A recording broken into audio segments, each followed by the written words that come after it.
रहने के धनी मंच पर विराजमान पूजनीय संतजन, सम्मान्य साध्वी समाज, भारत के कोने कोने से आए हुए भक्त सज्जनों, माताओं, बहनों, प्यारे बच्चों,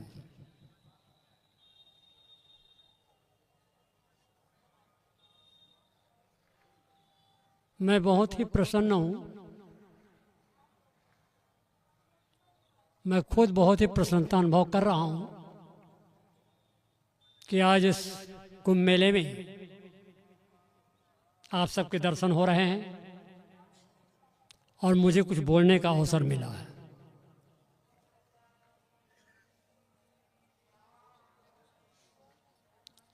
भारत पर इस पावन धरती में जो स्वतंत्र विचारक हुए हैं वे महापुरुष महर्षि कपिल, कणाद, बुद्ध, महावीर, गुरुवर, कबीर। इन महापुरुषों में जिनके चरणों में बार बार सिर झुकता है, स्वतंत्र विचारकों में स्वतंत्र विचारक गुरुवर कबीर, जिनके चरणों में बार बार सिर झुकता है, वे हैं गुरुवर कबीर। पारक प्रकाश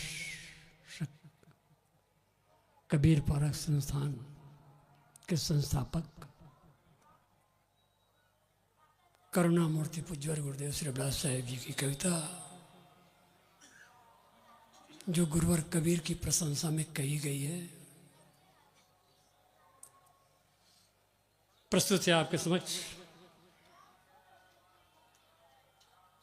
सत्य का संदेश तुम जग को दिए हो, कर सका कोई नहीं वैसा किए हो। तुम लहजे में न करना बात सीखी, कह दिया सच सच भले ही लगे तीखी। सत्य की रहनी तुम्हारी थी अनोखी, इसलिए तुम कह सके थे बात चौकी। तुम किसी भी पक्ष में चिपके नहीं थे, इसलिए निर्णय तुम्हारी सब सही थे। धूल भी तुम पर उड़ाई खूब गई है, पर तुम्हारी रोशनी बढ़ती नहीं है। तुम तरासे गए हीरे के तरीके, पर तुम्हारे सभी पहलू धूत दिखे। व्यक्तित्व भी ऐसा तुम्हारा था निराला,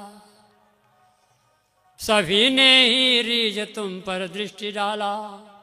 निर्गुणी केवल नहीं वैष्णव विरागी, सब तुम्हारे ज्ञान धन के दाय भागी। सांप्रदायिक द्वंद्व जितने ही छटेंगे, मान्यताओं के प्रबल बंधन कटेंगे, उते ही नित निकट होंगे हम तुम्हारे। जिते दिन बीते लगोगे नित्य प्यारे। ब्रह्म सुख निर्वाण राम रहीम सारे, सत्य के पर्याय है निज रूप न्यारे। कस्तूरी कुंडल बसे तुमने बताया, आप ही में मस्त होना है सिखाया। जिंदगी की दौड़ तुमने मेट डाली, कर दिया विश्रांति जीवन में निराली। जन्म जन्मों की पिपासा हुई तर्पित, तेरी यादों में सुमन श्रद्धा समर्पित। तेरी यादों में सुमन श्रद्धा समर्पित, तेरी यादों में सुमन श्रद्धा समर्पित। बोलिए सदगुरुदेव की।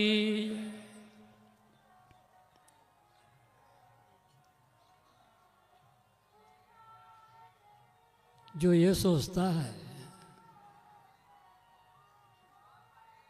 जिनके माता पिता का पता नहीं,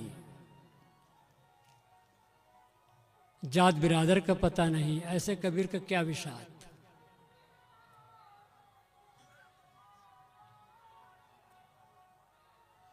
ऐसे सोचने वाले बहुत ही संकुचित विचार के,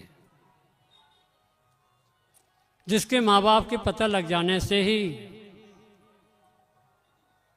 उनका उद्धार होता है या उनकी महत्ता होती है, तो सोचने का तरीका बहुत संकुचित है।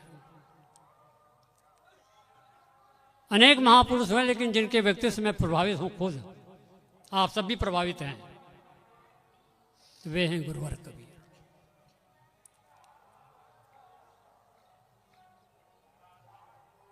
बुद्ध महावीर राजमहलों से आए, गृहस्थ थे, विरक्त हो गए थे। बुद्ध महावीर राजमहलों से आए, गृहस्थी परंपरा के महान आदर्श पुरुष महाराज श्री राम, महाराज कृष्ण, वो भी राजमहलों से आए। कबीर कहाँ से आए? कबीर कौन से राजमहल से आए? कबीर एक संत थे, संतों में शिरोमणि थे। जब गुरुवर कबीर के विषय में निवेदन करता हूं तो मैं नेपाल विराटनगर पहुंच जाता हूं।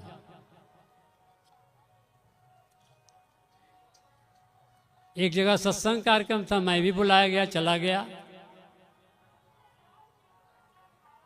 गुरुवर कबीर के व्यक्तित्व पर थोड़ी देर निवेदन किया मैं।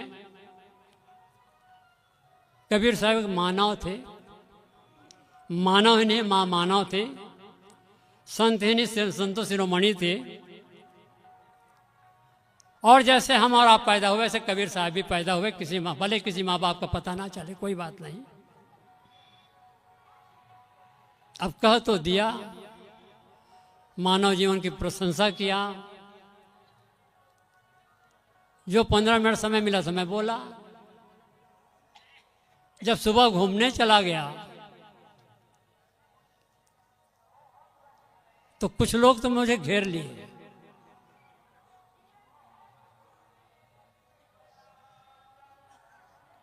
और उन्होंने कहा कि आपने कबीर को मानव कैसे कह दिया? वो तो परमात्मा थे, भगवान थे, सतलोकवासी थे, बड़ी। तो मैं भी थोड़ा गुस्से में कह दिया, मानव ने तो क्या हाथी घोड़ा थे, क्या बात करते हो? जितने बैठे हैं, संत गुरुजन बैठे हैं, साध्वी समाज बैठी है, आप सब बैठे हुए हैं, सब मानव ही तो बैठे हैं। दुर्भाग्य है मानव अपने मानवीय शक्ति को जागृत नहीं कर पाता है। दुर्भाग्य है कि मानव अपनी मानवीय शक्ति को जागृत नहीं कर पाता है, इसलिए भटक रहा है कि मैं मानव हूं, हु आर यू, तुम कौन? तो आदमी अपना नाम बताता है, जात बताता है, कुछ पढ़ा लिखा तो अपनी डिग्री बताता है। मैं मानव हूं,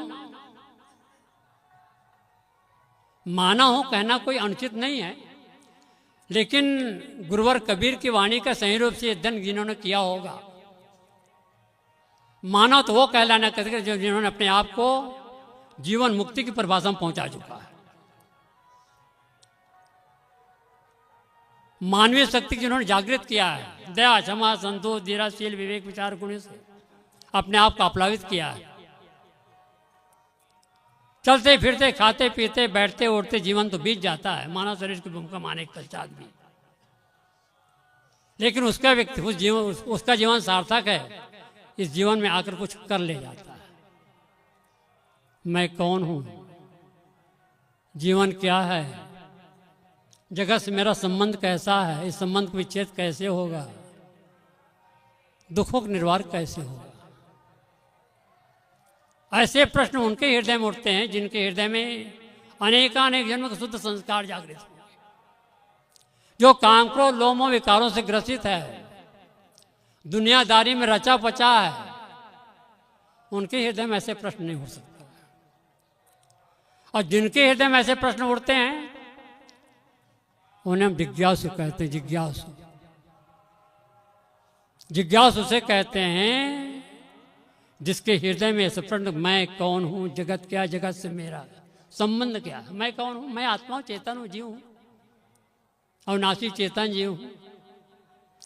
जान सका नहीं आज तक कोई जीव या भेद।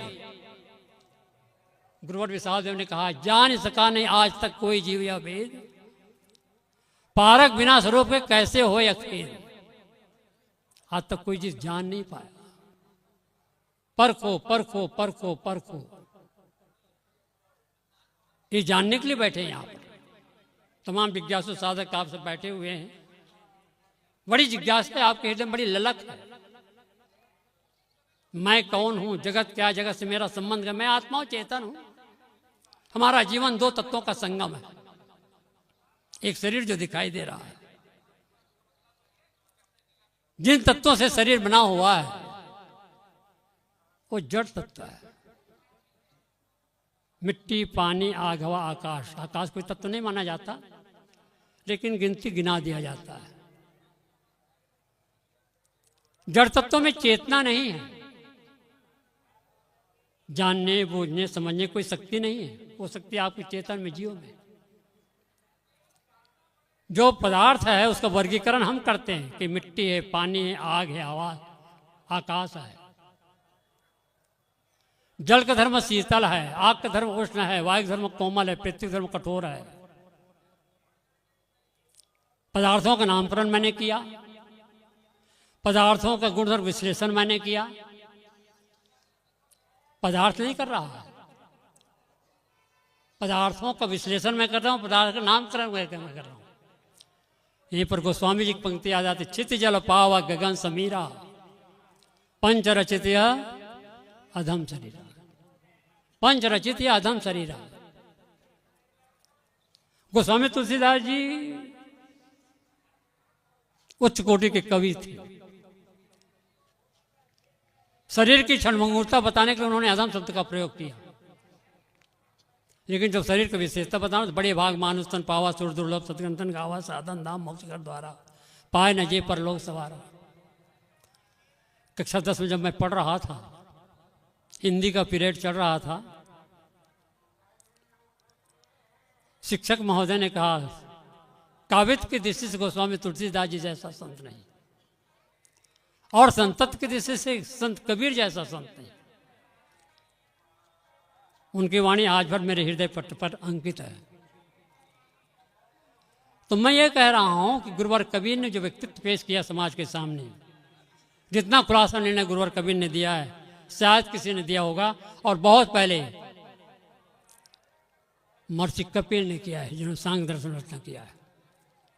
तो जड़ शरीर और जीव का संगम का जीवन कहलाता है, जड़ शरीर और जीव का विच्छेद काल मृत्यु कहलाता है। जन्म के बाद और मृत्यु के पहले हम वर्तमान में गुजरते हैं। जन्म के बाद और मृत्यु के पहले हम वर्तमान में गुजरते हैं। सबसे ज्यादा विचारणीय विषय है कि हमारा जीवन वर्तमान में कैसा है। जब तक इस विषय पर गहराई से चिंतन मनन नहीं किया जाएगा, दुख का निवारण होना बहुत मुश्किल है। हमारे गुरुजन बताते, संतजन बताते, महापुरुष बताते हैं, जीवन तो संसार के समस्त प्राणी चलाते हैं, खाते पीते भोग विलास करते हैं, जिंदगी चलाते हैं। लेकिन मानव शरीर की भूमिका में आने के पश्चात हम भी अगर उसी में लिप्त हैं, भोजन छाजन मैथुन भय निद्रा मोह निद्रा में ही, तो हमारा भी जीवन वैसा है जैसे अन्य प्राणियों का जीवन है। इसलिए चलते फिरते, खाते पीते, बैठते उठते, सोते जागते, इस विषय पर जरूर चिंतन मनन करना चाहिए कि मैं कौन हूं, जगत क्या है, जगत से मेरा संबंध कैसा है। संसार के भोगों के प्रति दुख है, इस सुख के पीछे दुख है। जब तक सही रूप से अनुभव नहीं होगा, बोध नहीं होगा, दोष दृष्टि जब ही भाई तब उपजो बैराग, दृढ़ निर्वेश जाकू भाई स्वयं मोक्ष बर्बाद। तो मेरा कहने का तात्पर्य यह है कि तत्वों का विश्लेषण करने वाले हम खुद हैं। संसार कब बना, कैसे बना, किसने बने, सारे विषय बहुत जानकारी करने की आवश्यकता नहीं है। संसार पहले भी था, आज और आगे भी रहेगा, और संसार अनादिकाल से चल रहा, चलता रहेगा। लेकिन हम इस अनादि के क्रम को तोड़ने के लिए अनंत काल से जो घूमते भटकते आ रहे हैं, खाने में भटकते आ रहे हैं, उस क्रम को तोड़ने के लिए, क्योंकि जन्म मृत्यु सबसे बड़ा दुख का कारण है, जन्म और मृत्यु सबसे दुख का कारण है, उससे निवृत्ति के लिए ये सब बैठे हुए हमारे संत गुरुजन उसी साधना अभ्यास में लगे हुए। तो सारे कामकाज करने के पश्चात इस विषय पर चिंतन मनन जरूर करना चाहिए, विवेक दृष्टा और स्थिति का अभ्यास करना चाहिए, विवेक दृष्टा और स्थिति का अभ्यास करना चाहिए। विवेक, शरीर मेरा है, मैं नहीं, शरीर पृथक तत्व है, मैं अविनाशी हूँ, चेतन जी हूँ। सारे पदार्थ का दृष्टा बन जाइए, जो दिखाई दे रहा है वो दृश्य जगत है, मैं उसका दृष्टा हूँ। दृष्टा कभी दृश्य नहीं होता है, दृश्य कभी दृष्टा नहीं होता है। तो सारे विकार होते हैं, विषय विकार होते हैं मन की मलिनता से। जब विवेक दृष्टा स्थिति का अभ्यास हो जाएगा तो धीरे धीरे धीरे धीरे अहम शुद्ध चैतन्य ज्ञानम स्वरूपम का बोध हो जाएगा।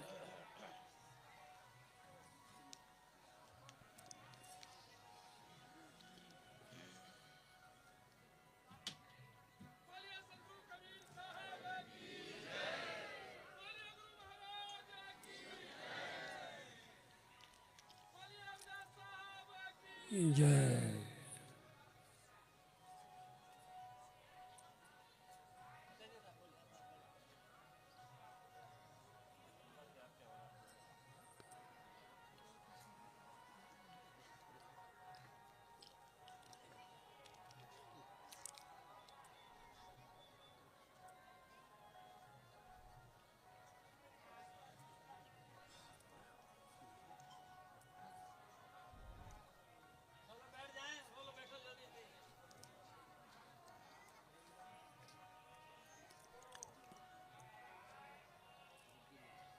शांति सुख सब चाहते सबको प्रिय है,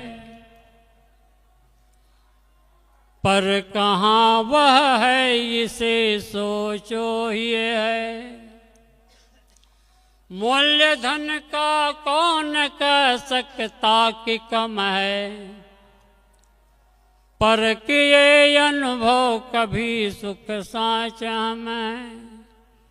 सुख दुख का हो जहाँ अनुभव निरंतर, वह हमारा है मन प्रादेश अंतर। शुद्ध जब तक वह नहीं होता हमारा, शांति सुख पाने का है नहीं अन्य चारा। हम बने यदिपति असीमित भोग धन के, सुख कहाँ यदि हम रहे बेचैन मन से। मनुष्य में मन का महत्व महानतम है, बंधन बंधन मोक्ष और प्रकाशतम है। धन भवन परिवार देह संवारने में, दिन चले जाते जगत व्यवहारने में। पर न मन के मैल को धोते कभी हैं, इसलिए सुख भोगते भी हम दुखी हैं। इंद्रियों के भोग में सुख मानते हैं, पर न मन की शुद्धि को पहचानते हैं। इसलिए बाहर भरे से दिखते हैं, पर हृदय वो तप्त अंतर चीखते हैं। इंद्रियों के भोग जितने ही बढ़ेंगे, चाह की अग्नि में उतने ही पड़ेंगे। इस दशा में शांति के दर्शन कहाँ हैं, कामनाओं की जलन ज्वाला जहाँ है। दृष्टि मेरी वायतम ऐश्वर्य पर है, पर न अंतरतम कभी जाती नजर है। हम सदा सत ही बने हैं जिंदगी में, कर सके अर्पित न जीवन बंदगी में। जो सहज निर्ग्रंथ सरल पवित्र मन है, शांति का सागर वही आनंद घन है। कुछ न लाए हैं न लेकर जा सकेंगे, कुछ न लाए हैं न लेकर जा सकेंगे। मातृचित्त की शुद्धि में सुख पा सकेंगे, मातृचित्त की शुद्धि में सुख पा सकेंगे। बोलिए सदगुरुदेव की। इसी के साथ अपनी वाणी को विराम दे रहा हूँ। साहिब जिंदगी।